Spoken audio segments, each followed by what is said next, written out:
One of the most important aspects of networking is data encapsulation, where a user-based application actually begins to use the network. For example, here we have the sender of data. We're using a word processing application that is actually accessing a database server to grab some data from another location on the network. The sender of the request is going to have to now utilize the network stack or the network components on that computer to be able to access the physical media to get to the destination of this conversation on the network. What the sender will do is that he will actually take the original application data, which becomes user data, as you can see above the application layer. Now remember, whatever happens on and below the application layer is all based on function. That is, the function of the operating system that this computer is running, and the function of the network components that are actually running on this computer. For instance, the protocol or the network interface card that this computer is using. Nonetheless, the user data is actually passed down to some area in the operating system, which is going to provide access to the network components. Here, that user data is passed down to the function at layer 7. At layer 7, any information that is required for layer 7 to do its job, for example, to perform user-based authentication or possibly synchronization of peers, whatever is necessary, is added to the header to the original user data.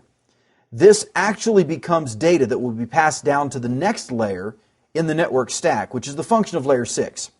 Now at layer 6, a layer 6 header is added to the data. Now keep in mind that even if something does not need to change, we will always have this header being added to the existing data, and thus every single packet is going to look the same. In this case, let's say that there was some decoding that needed to take place between the user's application and the destination component, possibly a database server. So any information necessary in layer 6 to do the decoding would actually change in the header. This would then become data that will be passed down to layer 5, where my session can now be established with the target. Layer 5, or the session layer, will set up, maintain, and finally terminate my session once I'm through with my conversation. The layer 5 header is added, and this data is then passed down to layer 4, where typically some sort of port is utilized to access the target application or establish the connection between the two applications. The layer 4 header becomes data to pass down to layer 3, where routing and addressing occur. The layer 3 header will typically contain any information about the source and the destination addresses, and any routing information which is necessary to get this individual unit of data to its destination. This packet, the layer 3 information, gets added to the remainder of my data, and my data is finally passed down to the data link, or layer 2, where this data is going to be framed. Now, two very important things happen in layer 2 during this framing process. First, a layer 2 header is added to the existing information. The layer 2 header is going to contain a special set of addresses, which are known as MAC addresses. Both the source, which is the sender, and the destination, which will become the receiver in this particular conversation, are added to this layer 2 header.